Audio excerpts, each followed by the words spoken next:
Hello students, कैसे हैं आप सभी। ज्ञान सागर के ऑनलाइन प्लेटफॉर्म में आप सबका स्वागत है। मैं सैयद अख्तर आप सभी के समक्ष आज का जो चाइल्ड डेवलपमेंट, जिसमें कि टेट, सीटेट और सुपर टेट के लिए जो महत्वपूर्ण प्रश्न होते हैं उनको लेकर के हाजिर हुआ हूं। आपसे उम्मीद है और आशा करते हैं कि आप जो है हमारे इस YouTube चैनल्स को लाइक करेंगे, शेयर करेंगे, ज़्यादा से ज़्यादा लाइक और शेयर करेंगे, जिससे कि हम सबको मोटिवेशन मिलेगा। हम आपके सामने और इसी तरह से जो है मोटिवेट होकर के कुछ नए प्रश्नों के साथ में आपके सामने उपस्थित होते रहेंगे। तो स्टूडेंट्स, पिछली क्लास में हम लोगों ने कुछ प्रश्नों को समझा था, उनके बारे में डिस्कशन किया था। आज फिर हम इसी तरह के कुछ नए और महत्वपूर्ण प्रश्नों को लेकर के आपके समक्ष हाजिर हुए हैं। तो हम जो है आज जिस तरह से पहला क्वेश्चन आपके सामने आ रहा है और वो है कि मानव कोशिका में गुण सूत्र पाए जाते हैं। तो गुण सूत्र क्या होते हैं, इनके बारे में जल्दी से थोड़ा सा समझेंगे। ठीक है, तो जैसे कि यहाँ पर ऑप्शन दिया गया 23, 47, 46 और 45, तो इनमें से कौन सा सही आंसर होगा। तो हम सब जानते हैं कि जो गुण सूत्र होते हैं वो पुरुष और स्त्री के मिल करके होते हैं। तो इस तरह से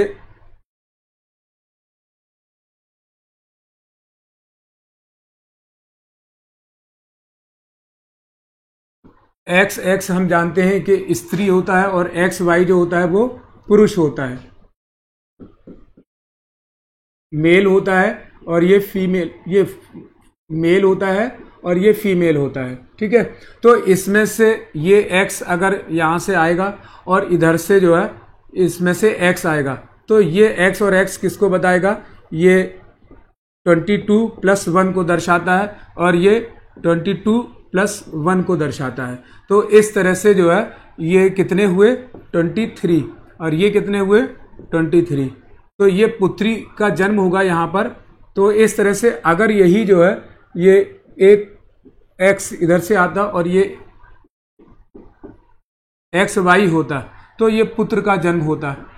इसमें भी क्या होता, यही 22 + 1 और 22 + 1 होता है। ठीक है, यानी कि ये भी क्या होते हैं 23। तो इस तरह से 23 और 23 मिलकर के कितने होते हैं 46। तो आंसर क्या होगा, इसका आंसर होगा सी, यानी कि ये आंसर बिल्कुल सही है कि किसी भी मनुष्य में गुण सूत्रों की संख्या जो होती है वो 46 होती है। इसमें से जो ये गुण सूत्र जो होते हैं वो 2 प्रकार के होते हैं, याद रखिएगा, इसीलिए उनको संयुक्त कोश कहते हैं। संयुक्त कोश जो होता है ना, 2 भागों में बटा होता है। संयुक्त कोश होता है, ये संयुक्त कोश 2 भागों में बटा होता है। जल्दी से समझ लेंगे, अगले प्रश्न की तरफ चलेंगे इसके बाद। तो एक होता है दैहिक कोश, दैहिक कोश यानी बॉडी सेल होता है। ठीक है, जाइगोट्स जो होते हैं इसको मिला करके जाइगोट्स कहेंगे। ये 2 टाइप्स के होते हैं, एक बॉडी सेल के रूप में, एक प्रोडक्टिव सेल के रूप में, यानी कि इसको दूसरा कहेंगे उत्पादक कोश। ठीक है,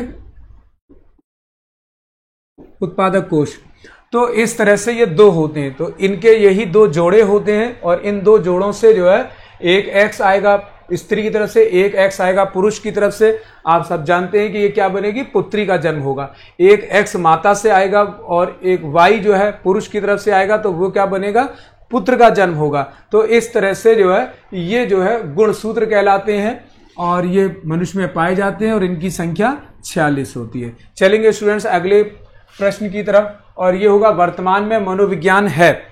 मनोविज्ञान क्या है ना, जैसा इसका नाम है वैसे ही इसको बुलाया जाता था।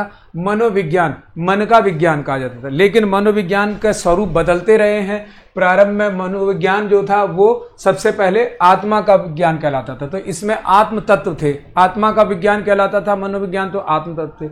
बाद में इसको जो है मनोविज्ञान कहा गया, यानी मन का विज्ञान। फिर इसके बाद इसमें परिवर्तन आया और ये इसमें चेतना आई और इस तरह से इसको चेतन विज्ञान के नाम से जाना जाने लगा। ठीक है, फिर बदलने के साथ इसमें जो है और परिवर्तन हुआ और अब ये बिहेव पर आ गया, अर्थात व्यक्तियों के व्यवहार में परिवर्तन या व्यवहार की जो चीजें होती हैं उसको। तो इस तरह से आंसर होगा इसका डी, व्यवहार का विज्ञान। तो वर्तमान शब्द को ध्यान रखना है, वर्तमान के अनुसार इसका आंसर होगा ये। ठीक है, व्यवहार का विज्ञान। वैसे मनोविज्ञान जो है वो चेतना का विज्ञान भी है, मनोविज्ञान आत्मा का विज्ञान भी है, मनोविज्ञान जो है मन का विज्ञान भी है। लेकिन वर्तमान में मनोविज्ञान जो है वो व्यवहार का विज्ञान कहलाता है। तो इस तरह से याद रखेंगे स्टूडेंट्स, वर्तमान शब्द में मनोविज्ञान व्यवहार का विज्ञान है। चलेंगे अगले प्रश्न की तरफ, और अगला नेक्स्ट क्वेश्चन होगा हमारा, प्रारंभिक वर्षों में वृद्धि तथा विकास की प्रक्रिया रहती है। तो प्रारंभिक वर्षों का यहाँ पर तात्पर्य क्या है? यहाँ पर प्रारंभिक वर्षों से आशय है कि बच्चे के जो बच्चा यानी कि नवजात शिशु होता है और शैशवावस्था तक जो जीवन जी रहा होता है, हम बात उसकी करते हैं कि बच्चे की जो वृद्धि होती है यानी कि ग्रोथ होती है, और जो डेवलपमेंट होता है, तो ग्रोथ और डेवलपमेंट की गति जो होती है, स्पीड जो होती है, वो कैसी होती है? धीमी होती है, औसत होती है, अत्यंत तीव्र गति की होती है, या धीमी गति की होती है? ठीक है, तो यहाँ पर ध्यान देंगे कि जो प्रारंभिक समय होता है बच्चे का, वो जो अगर हम शैशवावस्था की बात करते हैं तो शैशवावस्था में को जीवन का अनोखा काल भी कहा जाता है ना? ये जीवन का कैसा काल होता है? अनोखा काल होता है, अनोखा काल। ठीक है, तो इसी तरह से जीवन का क्या होता है? सीखने का काल होता है। सीखने की क्रिया यहां पर बहुत तीव्र गति से चलती है।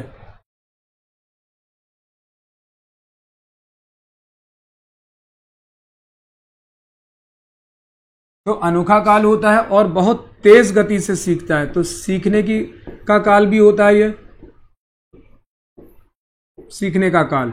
तो इस तरह से सीखने में बच्चा बहुत तेजी से सारी चीजों को सीखता है। ये काल जो होता है दोहराने की अवस्था का भी काल होता है,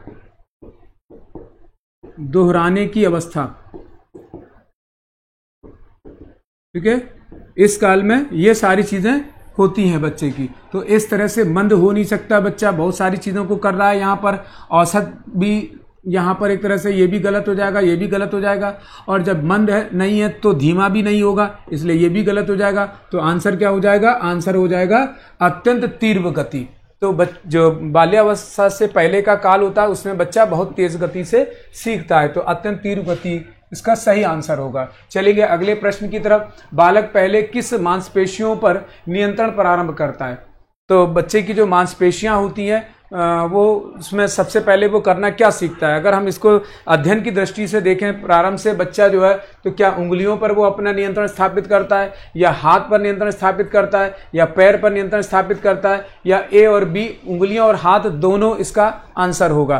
तो स्टूडेंट्स हम इसको समझेंगे इस रूप में कि जब बच्चे के जो विकास की अवस्थाएं होती हैं, विकास किस रूप में चल रहा होता है इसको देखते हैं। तो कहा जाता है कि जो बच्चे का विकास यानी वृद्धि की जो अवस्था होती है वो कैसी होती है?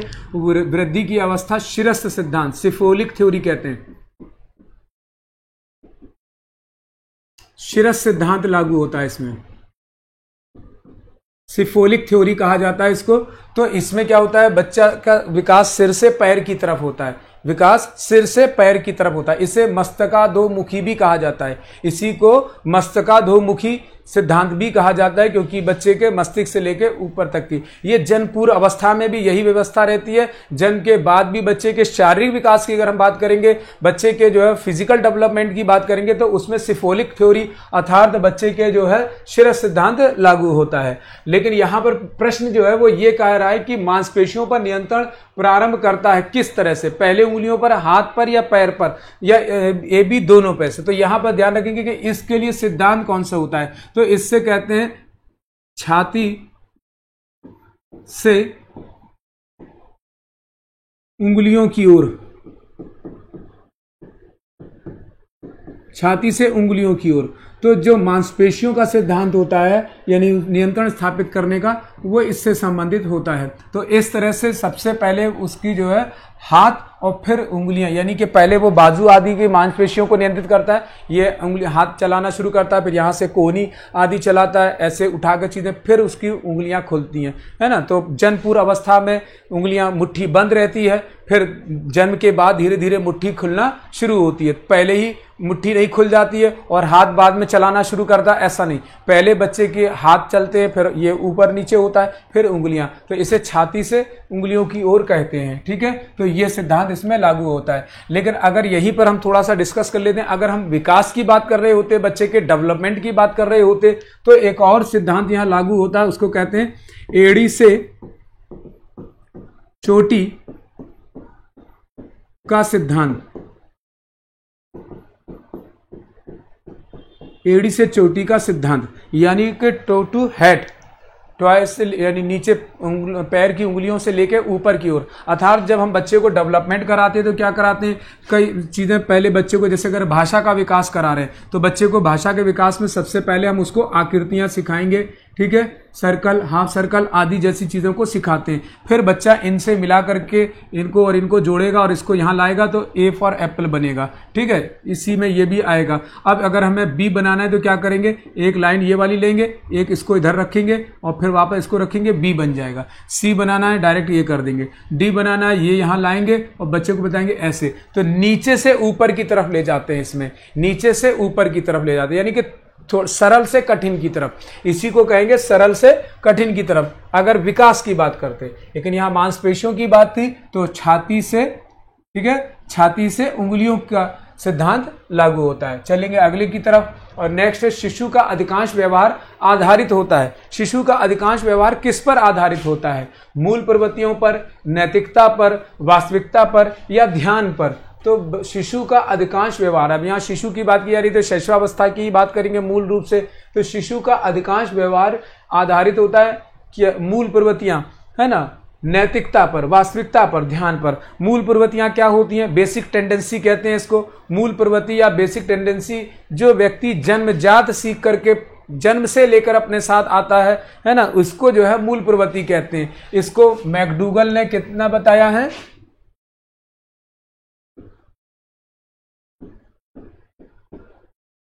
मैकडूगल ने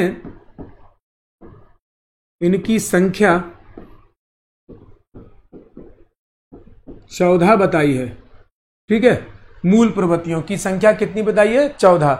जो मूल प्रवृत्तियां होती हैं जैसे फॉर एग्जाम्पल भूख, प्यास, है ना, क्रोध, नींद, ठीक है, ईर्ष्या, इतने आदि, ये और भी हैं। कुल कितनी है, 14 है, 14 हैं, ठीक है। लेकिन हम इनके उदाहरण के रूप में, तो जो मूल प्रवृत्तियां होती हैं इन्हीं पर आधारित, आप इसको ये नहीं कहेंगे कि सर ये तो संवेग हैं। जो मूल प्रवृत्तियां होती हैं उन्हीं पर आधारित जो व्यवहार होते हैं वो संवेग होते हैं। जो हमारी बेसिक यानी कि टेंडेंसी है, जो हमारी आदत है, जो हमारे व्यवहार है, वो जो यानी कि एक तरह से अंदरूनी आदत है कि सभी जीवों को भूख लगती है, सभी को नींद आती है, सभी को प्यास लगती है, सभी को कष्ट होता है, सभी के अंदर काम भावना होती है ना। तो इस तरह से ये सारी चीजें जो सभी जीवों में पाई जाती हैं ये क्या कहलाती हैं, मूल प्रवृत्तियां। तो इस तरह से शिशु का अधिकांश व्यवहार आधारित होगा किस पर, मूल प्रवृत्ति पर होगा या नैतिकता पर। नैतिकता, अभी शिशु नैतिक चीजों को जानता ही नहीं, क्योंकि नैतिकता, मोरल वैल्यूज जो होते हैं वो बच्चा बड़ा होता है तब जानता है। वास्तविक दुनिया के बारे में अभी वो जानता ही नहीं है। जीन प्याजे ने कहा है कि बच्चे तो नन्हे वैज्ञानिक होते हैं, वो तो अपनी समझ से अपने आसपास के वातावरण को अंडरस्टैंड कर पाते हैं, यानी कि उसको सीखते हैं और समझने की कोशिश करते हैं। वास्तविक दुनिया से वे परे होते हैं, इसलिए यह भी आंसर नहीं हो सकता, यह भी आंसर नहीं हो सकता। और ध्यान लगाना भी उसके अंदर की क्षमता अभी नहीं है। तो स्वाभाविक सी बात है कि मूल रूप से इसका आंसर क्या होगा, इसका आंसर होगा मूल प्रवृत्तियां। यानी कि मैकडूगल ने जो 14 प्रकार की मूल प्रवृत्तियां बताई हैं, तो शिशु का अधिकांश व्यवहार आधारित होता है उसके मूल प्रवृत्तियों पर आधारित होता है, ठीक है। मूल प्रवृत्तियां किसी भी जीव या प्राणी या व्यक्ति के अंदर मौजूद जो उसके बेसिक नीड्स, जो हमारी आवश्यकताएं होती हैं, उससे जुड़ी हुई जो क्रियाकलाप होते हैं उनको कहते हैं। और इसी पर आधारित जो संवेग होते हैं, इमोशंस होते हैं, वो हमारे भावनात्मक व्यवहार होते हैं। इन्हीं पर आधारित भावनात्मक व्यवहार की जब अभिव्यक्ति की जाती है तो वो संवेग बन जाते हैं। आगे की जब कोई क्लासेस होंगी तो हम इसमें आपसे प्रॉमिस है कि इस टॉपिक को हम जरूर डिस्कस करेंगे। उस दिन हम जो है इस ऐसे प्रश्नों पर डिस्कशन ना करके आगे की किसी क्लास में संवेग और मूल प्रवृत्तियों पर हम लोग चर्चा करेंगे, ठीक है। तो आगे बढ़ते हैं और नेक्स्ट क्वेश्चन की तरफ चलेंगे। कौशल सीखने की पहली अवस्था होती है। कौशल मतलब स्किल्स, किसी भी व्यक्ति के अंदर मौजूद जो आंतरिक गुण होते हैं जिन्हें वो बाहरी व्यवहार के साथ में मिला करके सीखने की कोशिश करता है, यानी आत्मसात करता है, उस पर परिपक्वता यानी मैच्योरिटी प्राप्त करने का कोशिश करता है, उसी को हम कौशल कहते हैं। तो साधारण शब्दों में कौशल क्या है, किसी व्यक्ति के अंदर मौजूद जो आंतरिक गुण हैं उनका व्यवहारिक रूप से परिपक्व हो जाना। फिर से समझ लीजिए कौशल क्या होते हैं, कौशल किसी व्यक्ति के अंदर मौजूद जो आंतरिक गुण होते हैं, उन आंतरिक गुणों का व्यवहार में परिपक्वता प्राप्त कर लेना कौशल कहलाता है, स्किल्स कहलाता है। ठीक है, तो क्या कौशल सीखने की पहली अवस्था क्या होगी? यथार्थता, यानी कि जो सच्चाई है, यानी कि जो ट्रुथ है वो कल्पनाशीलता, इमेजिन करता है बच्चा, उसके साथ समन्वय यानी कि एडजस्टमेंट, ये होगा सीखने की अवस्था, या अनुकरण, इमिटेशंस, ये होगा। तो इस तरह से हम देखते हैं कि शिशु की बात की जा रही है, यानी प्रारंभिक अवस्था, पहली अवस्था सीखने की क्या है? तो स्वाभाविक सी बात है कि ये होगी अनुकरण। बच्चा इमिटेशंस के माध्यम से, अनुकरण के माध्यम से चीजों को आसानी से आत्मसात करता, सीखता है। अनुकरण क्या है? मूल रूप से अनुकरण देखकर सीखना, यानी कि कॉपी करना है। अनुकरण क्या है? देखकर सीखना, या सीधे सीधे कहेंगे कॉपी करना। ठीक है, कॉपी है, किसी की नकल है, इसी को दूसरे को शब्दों में कहेंगे नकल। ठीक है, तो इस तरह से अनुकरण देखकर सीखना या नकल करना या कॉपी करना होता है। तो इस तरह से कौशल सीखने की पहली अवस्था जो होती है वो अनुकरण, किसी व्यक्ति को देखकर उसी के जैसे व्यवहार को अपने अंदर आत्मसात कर लेना, अपने अंदर ग्रहण कर लेना, सीखना, यानी कि सीखने का कौशल होता है। ठीक है, सीखना वैसे भी क्या कहलाता है? सीखना आत्मसात करना है। सीखना क्या है?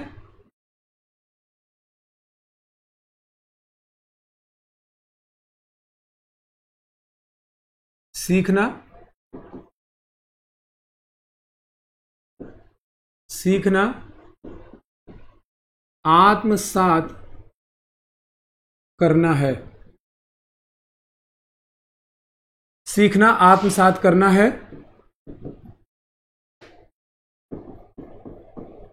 आत्मसात करने का काम मस्तिष्क करता है।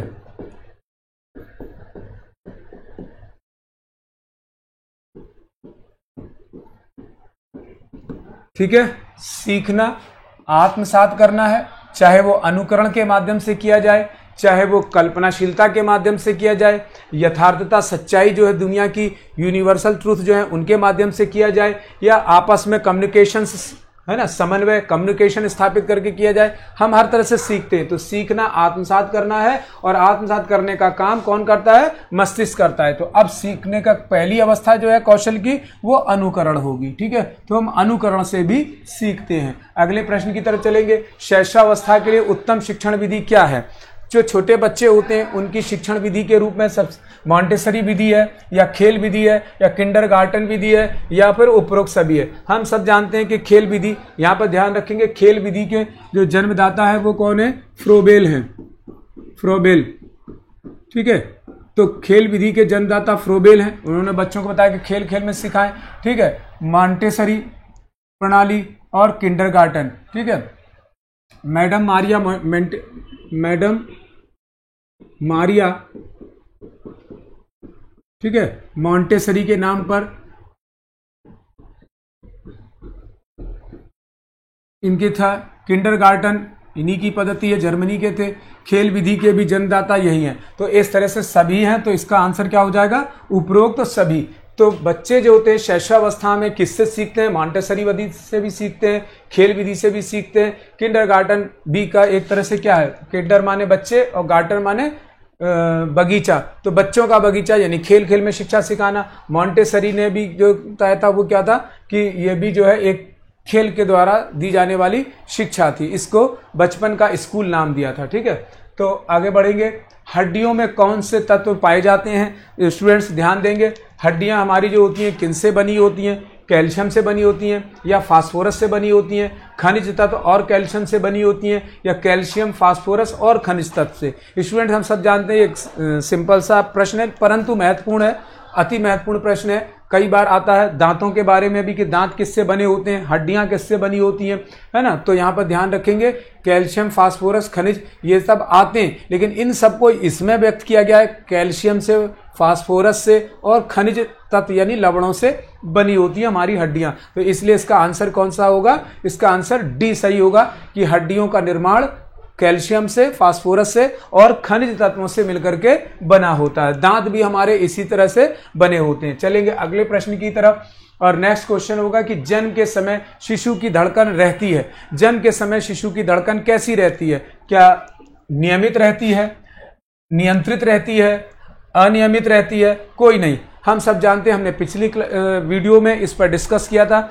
हम एक बार जल्दी से बताएंगे कि यहाँ पर के बच्चे की जो है शिशु की धड़कन कितनी होती है। तो शैशवावस्था मैंने आपको बताया था कि शैशवावस्था में दिल की धड़कन का यानी जो वो होता है वो कितना होता है ना, 41 से 64।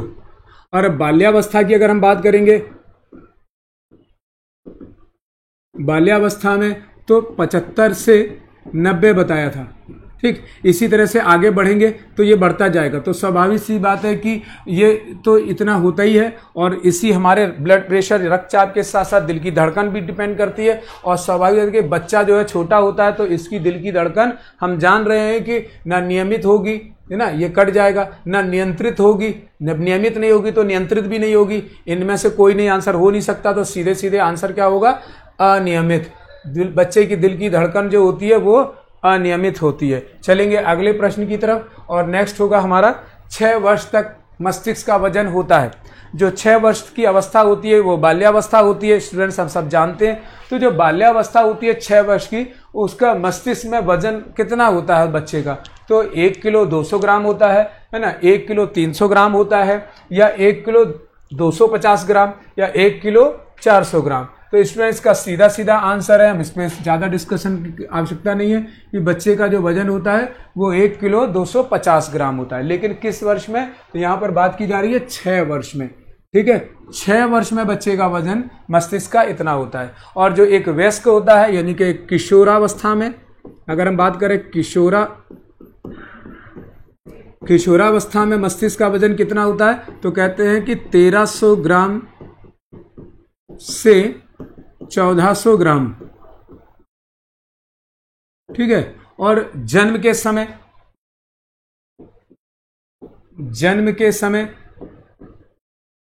ठीक है मस्तिष्क का वजन कितना होता है? तो कहेंगे 350 से 500 ग्राम तक। तो इस तरह से जन्म के समय बच्चे के वजन होता है 350 से 500 ग्राम तक। बाल्यावस्था में इसके बीच में आ जाएगी बात, और किशोरावस्था में 1300 ग्राम से लेकर के 1400 ग्राम तक होता है। तो स्वाभाविक सी बात है कि इसमें आंसर आएगा आपका ये। चलेंगे अगले प्रश्न की तरफ और नेक्स्ट होगा कितने वर्ष में सभी दूध के दांत निकल आते हैं। स्टूडेंट्स ये प्रश्न आपका पिछली बार का रिपीट क्वेश्चन हो गया है। कोई बात नहीं, हम लोग दोबारा से पढ़ लेंगे। कुछ चीजों को रिपीट भी कर लिया जाता है जिससे कि रिवीजन बना रहे। तो इस तरह से 2 वर्ष में, 3 वर्ष में, 4 वर्ष में, 1 वर्ष में। हमने पिछली क्लास में बताया था कि 1 वर्ष से 2 वर्ष तक, ठीक है, दूध के सभी दांत निकल आते हैं। तो कुल कितने होते हैं दूध के दांत? दूध के दांतों की संख्या 20 होती है। दूध के दांतों की संख्या 20 होती है। ठीक है, तो इस तरह से जो है ये इसका आंसर क्या होगा? इसका आंसर होगा ये, क्योंकि यहां 2 वर्ष भी है, 3 वर्ष, 4 वर्ष और 1 वर्ष है। तो यहां पर क्या है? 1 से 2 वर्ष के बीच में। तो इसलिए 1 वर्ष में भी बच्चे के 20 के 20 दूध के दांत निकल आते हैं। कुछ बच्चों के अपने पोषण पर निर्भर करता है कि पोषण के आधार पर उनके 1 वर्ष के बाद, परंतु 2 वर्ष से पहले दूध के दांत निकल आते हैं। तो इसका आंसर होगा ये। ठीक है, चलेंगे अगले की तरफ। ठीक है, नेक्स्ट की तरफ। और नेक्स्ट हमारा होगा वैलेंटाइन ने किस अवस्था को सीखने का अनोखा काल कहा है। वैलेंटाइन, इनका पूरा नाम है वैलेंटाइन शिरोल। तो वैलेंटाइन शिरोल ने किस अवस्था को सीखने का अनोखा काल कहा है? अभी अभी मैं इस प्रश्न को डिस्कस कर चुका हूं कि यह सीखने का अनोखा काल कौन सा होता है। तो स्वाभाविक सी बात है कि प्रौढ़ावस्था, शैशवावस्था, बाल्यावस्था, किशोरावस्था। तो इसका आंसर सीधे सीधे शैशवावस्था होगा। हम इस पर डिस्कस कर चुके हैं। तो इस तरह से जो है शैशवावस्था है। ठीक है, नेक्स्ट क्वेश्चन की तरफ चलेंगे। अगला प्रश्न है इसका, और नेक्स्ट क्वेश्चन है इसमें कि कितने वर्ष का बच्चा सार्थक शब्दों का प्रयोग करने लगता है? तो स्वाभाविक सी बात है कि यहां पर देखना है कि कितने वर्ष का बच्चा जो है सार्थक शब्दों का ध्यान देना है आपको। स्टेट्समैन पर सार्थक, दो तरह के शब्द होते हैं, निरर्थक और सार्थक। तो कितने वर्ष का बच्चा सार्थक शब्दों पर का प्रयोग करने लगता है? 6 वर्ष का, 4 वर्ष का, 3 वर्ष का या 12 वर्ष का? तो यहां पर हमको ध्यान देना होगा कि बच्चों के पास शब्दों का ज्ञान कितना होता है। अगर 10 माह की बात करेंगे तो 10 माह के, ठीक है, यहां अवस्था लिख लेते हैं और यहां शब्द लिख लेते हैं। ठीक है, तो 10 माह के बच्चे के पास में शब्द होते हैं 0, कुछ नहीं होते। ठीक है, अब 10 माह के बाद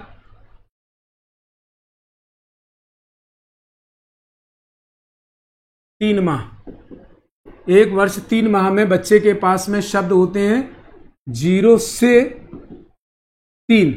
ठीक है, 3 जो होते हैं वो क्या कहलाते हैं? माँ, पा और दा। ये बोलता है बच्चा। माँ से मम्मी, पा से पापा, दा से दादा आदि। ठीक है, इसके बाद 1 वर्ष 6 माह में बच्चे के पास में शब्द होते हैं 19 शब्द। ठीक है, 1 वर्ष 9 माह में बच्चे के पास 22 शब्द होते हैं। इसके बाद 1 + 1 कर लेते हैं, यानी 2 वर्ष। 2 वर्ष के बालक के पास में 118 शब्द होते हैं। 4 वर्ष के बालक के पास में 212 शब्द होते हैं और 5 वर्ष के बालक के पास में 1550 शब्द होते हैं। 6 वर्ष के बालक के पास में 2072 शब्द होते हैं। ठीक है, तो इस तरह से मनोवैज्ञानिकों ने यह बताया। तो इस तरह से आप इस चार्ट के हिसाब से कितने वर्ष का बच्चा सार्थक शब्दों का प्रयोग करने लग जाता है। यहां पर हम बात करेंगे कि 2 से 4 के बीच में 118 से 212 शब्द जब बच्चे के पास होंगे तो इसमें बहुत सारे सार्थक शब्द होंगे। बच्चा जिसका अर्थ बता सकता है, जैसे बच्चा पानी जानता है, बच्चा सेब जानता है, बच्चा दरवाजा जानता है, बच्चा बाल्टी जानता है, बच्चा जो है खिलौना कार के बारे में बोल लेता है कि कार क्या है। इस तरह से ये शब्द जो है सार्थक शब्द होंगे। तो स्वाभाविक सी बात है कि इनमें से सबसे कम आयु वाला पकड़ लेते हैं 3 वर्ष। 3 वर्ष का बच्चा जो होता है वो सार्थक शब्दों को बोलना सीख जाता है। बात करेंगे अगले प्रश्न की तरफ, और नेक्स्ट होगा कि नवजात शिशु के मस्तिष्क का वजन कितना होता है। अभी अभी हम इसको डिस्कस कर चुके हैं, इसलिए इसमें ज्यादा जाने की आवश्यकता नहीं है। हमने बात की थी, तो ये 350 इसका आंसर होगा। 350 से 500 होता है, लेकिन यहां पर 300 से नीचे नहीं जाते, तो इसलिए 350 इसका आंसर होगा। चलेंगे अगले प्रश्न की तरफ, और ये हमारा आज का लास्ट प्रश्न होगा। शैशवावस्था में पूर्ण मस्तिष्क का कितना प्रतिशत तैयार हो जाता है? बहुत महत्वपूर्ण है, इसको ध्यान दीजिएगा। ये हमारी आज की क्लास का लास्ट प्रश्न होगा। ठीक है, तो 85% हो जाता है, 90% हो जाता है, 95% हो जाता है, या 45%? तो याद रखेंगे शैशवावस्था की अगर हम बात करेंगे, यहाँ क्योंकि शैशवावस्था लिखा है, तो शैशवावस्था में बच्चे का जो मस्तिष्क का भार होता है वो होता है 90%। ठीक है, तो आंसर हो जाएगा ये। और इसके अलावा बाल्यावस्था में बच्चे का मस्तिष्क का जो तैयार हो जाता है वो है 95%, तो इसका हो जाएगा ये। और इसके बाद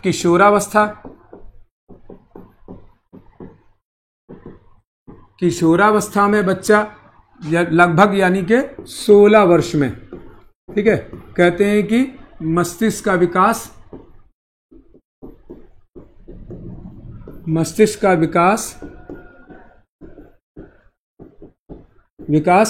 पूर्ण हो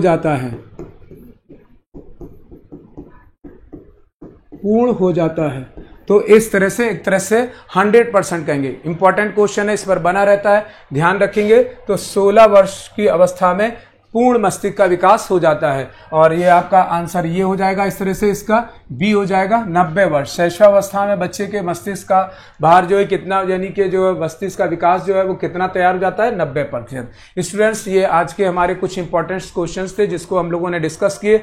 उम्मीद है कि आपको समझ में आए होंगे और कुछ नई जानकारी प्राप्त हुई होगी। हम लोग ऐसे ही कुछ और प्रश्नों के साथ आपके समक्ष उपस्थित होते रहेंगे। आपसे उम्मीद है, आशा है, अनुरोध है कि आप जो है हमारे ज्ञान सागर चैनल को लाइक करें, शेयर करें, और अगर इसको उस पर देख रहे होंगे तो फेसबुक पर, तो इसे सब्सक्राइब भी ज़रूर करेंगे। तो इस तरह से आप इस के साथ हम आपसे आज विदा लेंगे और अगले प्रश्नों के साथ फिर उपस्थित होंगे। Bye bye.